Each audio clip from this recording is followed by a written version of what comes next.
अगर जनसंख्या नियंत्रण कानून नहीं बना तो 20 साल के बाद विनाश होगा। हॉस्पिटल कम पड़ जाएंगे, कम तो आज भी पड़ चुके हैं, बिल्कुल कम पड़ जाएंगे। और याद रखिए, जब मिलावटी दूध आएगा तो केवल साकिनाका वाले थोड़ी मिलावटी पिएंगे, घाटकोपर वाले पिएंगे कि नहीं पिएंगे? जोर से बोलिए जरा।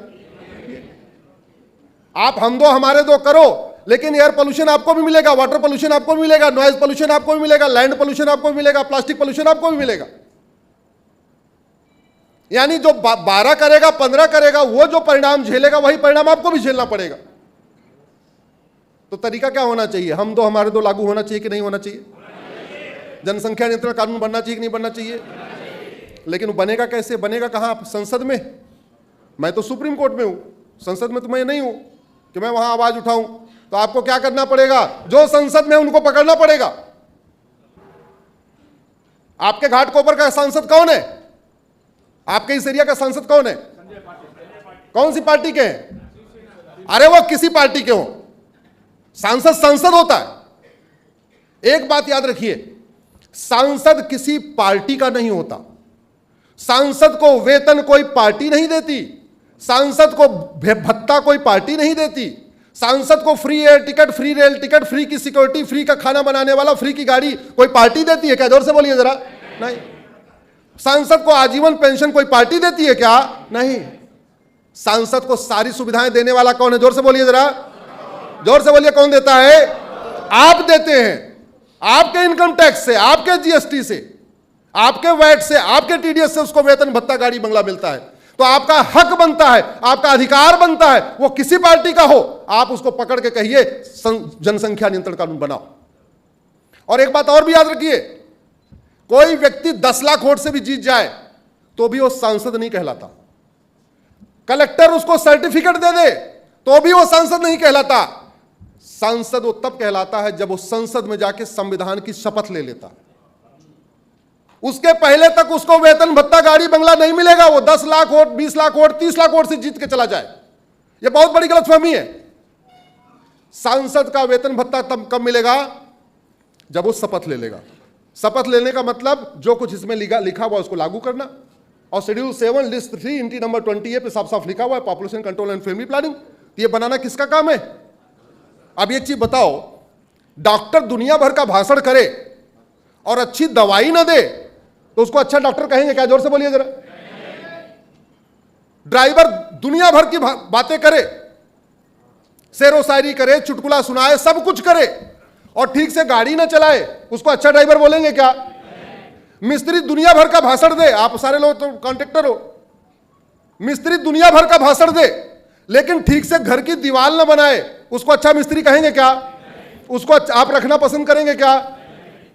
वैसे ही सांसद फीता काटे, मोमबत्ती जलाए, फलाने करे, ठिकाने करे, दुनिया भर का काम करे, लेकिन संविधान में लिखी हुई बात को लागू करवाने के लिए संसद में आवाज ना उठाए तो अच्छा सांसद हो सकता है क्या? नहीं। गड़बड़ी कहां होती है? गड़बड़ी ऐसे होती है, जब हमको कुक चाहिए, अपनी जाति वाला नहीं ढूंढते, अच्छा कुक चाहिए। हमको ड्राइवर चाहिए, अपनी जाति वाला नहीं ढूंढते, अच्छा कुक ड्राइवर चाहिए। डॉक्टर दवाई के पहले जाति वाला डॉक्टर नहीं ढूंढते, क्या ढूंढते हैं? अच्छा डॉक्टर। मोची जाति का हो चाहे ना हो, अच्छा मोची। हम इतने स्वार्थी हैं, हम इतने सेल्फिश हैं कि जहां हमारी खुद की रिक्वायरमेंट है वहां हर जगह हम क्वालिटी ढूंढते, रिस्पॉन्सिबिलिटी ढूंढते, अकाउंटेबिलिटी ढूंढते, और जिसको देश चलाना है उसमें केवल अपनी जाति ढूंढते। मेरी जाति वाला हो जाए बस बात खत्म। हो तो गए, मुलायम सिंह यादव 3 बार मुख्यमंत्री बन गए, बेटा यादव का क्या हो गया? कितना कल्याण हो गया? हो गया क्या? नहीं। बहन जी बन गई, मुख्यमंत्री बन गई 2-3 बार, दलितों का पूरा कल्याण हो गया क्या? नहीं। अरे गरीबी तब खत्म होगी जब जनसंख्या विस्फोट रुकेगा। बहुत सीधा सा फैसला है, जो समुदाय हम दो हमारे दो फॉलो करता है वो गरीबी से उठ के ऊपर चला जाता है, जो हम 5 हमारे 25 करता है वो गरीब का गरीब बना रहता है। और डेमोग्राफी बहुत तेजी के साथ बदल रही है। डेमोग्राफी कैसे बदल रही है इसको आप समझिए। आप वर्तमान वोटर लिस्ट निकाल लीजिए और 25 साल पुरानी वोटर लिस्ट निकाल लीजिए। अपने लोकसभा की वर्तमान वोटर लिस्ट और 25 साल पुरानी वोटर लिस्ट को कंपेयर कर लीजिए। अपने विधानसभा की वर्तमान वोटर लिस्ट और 25 साल पुरानी वोटर लिस्ट कंपेयर कर लीजिए। अपने वार्ड की वर्तमान वोटर लिस्ट और 25 साल पुरानी वोटर लिस्ट कंपेयर कर लीजिए। जिस दिन कंपेयर कर लेंगे आपकी रातों की नींद गायब हो जाएगी। मेरी रातों की नींद इसीलिए गायब हो रखी है क्योंकि मैं एरिया वाइज वोटर लिस्ट को कंपेयर कर रहा हूं। और आपको बता दूं, भारत में कुल 800 जिले हैं। 800 जिलों में से 500 जिलों में मैं अब तक जा चुका हूं। भारत के 800 जिलों में से 200 जिलों की डेमोग्राफी पूरी तरीके बदल चुकी है। 28 राज्य हैं, 8 केंद्र शासित प्रदेश, टोटल हो गए 36। 36 में से 9 राज्यों की डेमोग्राफी बदल चुकी है, यानी 25% राज्यों की डेमोग्राफी बदल चुकी है। 800 जिलों में से 200 जिले यानी 25% जिलों की डेमोग्राफी बदल चुकी है। भारत में कुल 6000 तहसीलें हैं, उसमें से 1500 तहसीलों की डेमोग्राफी बदल चुकी है। भारत के बॉर्डर पे कुल 300 तहसीलें हैं, उसमें से 300 की 300 तहसीलों की डेमोग्राफी बदल चुकी है। चाहे गुजरात का कच्छ वाला बॉर्डर हो, राजस्थान का राधनपुर वाला बॉर्डर हो, आपका उत्तराखंड का बॉर्डर हो, बिहार का बॉर्डर हो, झारखंड का बॉर्डर हो, यूपी का बॉर्डर हो, असम का बॉर्डर हो, बंगाल का बॉर्डर हो, गोवा का बॉर्डर हो, त्रिपुरा का बॉर्डर हो, भारत के बॉर्डर पे जो 300 तहसीलें हैं उसमें से 300 की डेमोग्राफी बदल चुकी है। कुछ दिन के बाद जानते हैं क्या होगा? आपसे जीएसटी बढ़ाते समय कोई सरकार पूछती है क्या, भैया जीएसटी बढ़ाऊं कि ना बढ़ाऊं? जोर से बोलिए जरा। नहीं। इनकम टैक्स बढ़ाते समय कोई पूछता है क्या कि बढ़ाऊं कि नहीं बढ़ाऊं? अगर ये डेमोग्राफी में बदलाव नहीं रुका तो 20 साल के बाद सरकार कहेगी काम करो, आपके पास तो 2 मकान है, एक मकान आप रख लो, दूसरा छोड़ दो ना, गरीब है बेचारे कहां रहेंगे, हम सरकार कितना घर बना के देगी? अब देश में सबके पास एक मकान रहेगा, सबका दूसरा तीसरा मकान गया। यही होगा, मैं आपको बता रहा हूं। यह मैं आपको बहुत जिम्मेदारी के साथ कह रहा हूं। सरकार को कोई नियम कानून बनाने से कोई रोक सकता है क्या? और सरकार, याद रखिए, डेमोक्रेसी में धन बल ज्यादा महत्वपूर्ण नहीं होता, बुद्धि बल ज्यादा महत्वपूर्ण नहीं होता। डेमोक्रेसी में सबसे पावरफुल होता है जनबल। धन बल, बुद्धि बल, विवेक बल सब बेकार है। डेमोक्रेसी में सबसे पावरफुल क्या होता है? मान लीजिए भाई साहब के घर में 4 वोट है, आपके घर में 20 वोट है। अब मुझे पार्षद प्रधान का चुनाव लड़ना है, मैं किसके यहां जाऊंगा? जोर से बोलिए जरा। 20 वाले के पास। और 20 वाले कहेगा कि काम करना, ये भाई साहब, ये जो पटेल साहब बैठे हैं, इनके पास 3 मकान है, सरकार बनने के बाद आप एक योजना ले आना, अब एक ही एक मकान रख पाएंगे, बाकी 2 मकान मैं ले आऊंगा कि नहीं ले आऊंगा? जोर से बोलिए जरा। बहुत सीधा सा फंडा है ये। अगर जिस तरीके से डेमोग्राफिक इंबैलेंस हो रहा है, 20 साल के बाद कानून आएगा, किसी के पास 2 बीघे से ज्यादा खेती नहीं होगा। लो जी, कर लो, बचा लो अपना फार्म हाउस। बचा सकते हो क्या? नहीं। 20 साल के बाद कानून आएगा, आप सबके पास एक एक घर रहेगा। आप भी सोचोगे काम करो यार, एक 4 BHK, एक 3 BHK, एक 2 BHK, चलो 4 वाला हम रख लेते हैं। आप उसी में खुश हो जाओगे, चलो मेरा 4 वाला बच गया, चलो 3 और 2 वाला जाने दो। इसलिए मैं आप लोगों से हाथ जोड़ के आग्रह कर रहा हूं, ये जो जनसंख्या विस्फोट है, इसको रोकने के लिए आवाज उठाइए। ये बम विस्फोट से ज्यादा खतरनाक है। और बम विस्फोट रोकने के लिए हमारे पास और भी साधन हैं। पुलिस है, सेना है, CRPF है, अर्धसैनिक बल है। बाकी लोग बम विस्फोट रोकने के लिए हैं। जनसंख्या विस्फोट रोकने के लिए कोई है क्या? जोर से बोलिए जरा। नहीं। और बम विस्फोट से ज्यादा खतरनाक जनसंख्या विस्फोट है। अब कुछ लोग ये सोचते हैं कि नहीं, जनसंख्या नियंत्रण कानून बन जाएगा तो कुछ लोग नहीं मानेंगे। 100% मानेंगे, 100%। चीन में सब लोग माने कि नहीं माने? जोर से बोलिए जरा। उन्होंने कानून ये बनाया था, पहले उन्होंने हम 2 हमारे 1 बनाया, बाद में हम 2 हमारे 2 बनाया। उन्होंने कानून बनाया कि जो हमारा जनसंख्या नियंत्रण कानून नहीं मानेगा उसकी सिटीजनशिप खत्म हो जाएगी। हमारे पास भी कानून हम बना सकते हैं कि नहीं बना सकते? जोर से बोलिए। कोई लागत आएगी क्या? कोई रोकने आएगा क्या? नहीं। अब आप में से कुछ के मन में चल रहा होगा, नहीं, कुछ लोग सड़क पर उतर जाएंगे। जो आपके मन में चल रहा होगा, मैं सवाल जवाबी साथ साथ देता जाता हूं। कैसे सड़क पर उतर जाएंगे? चीन में कोई उतरा क्या? याद रखिए, आप लोग तो पटेल हैं। पटेल तो पाटीदार समाज है, खेती करने वाला समाज। पूर्वज हमारे कैसे खेती करते थे?